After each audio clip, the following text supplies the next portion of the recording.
Let's talk about fear.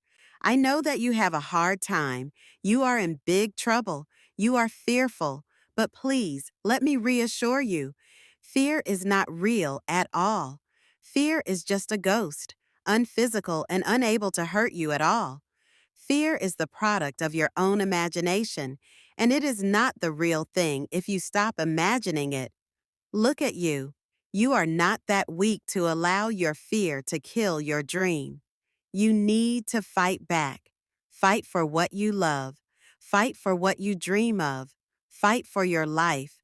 Fight against your fear. Let the history remember who the winner is, and you are the winner. But you have to win over your fear. Because if you don't, then fear will win over your dream.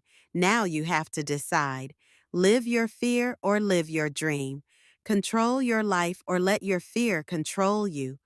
Let the world know who you are. Let the world know that you will become the destroyer of fear. Because you can't let fear destroy your opportunity. Are you ready? Are you ready to strike this monster? Are you ready to face your fear? The battle has just begun. Let the game begin, and let the fear vanish. If you fall, you get back up. When you fall again, you get back up.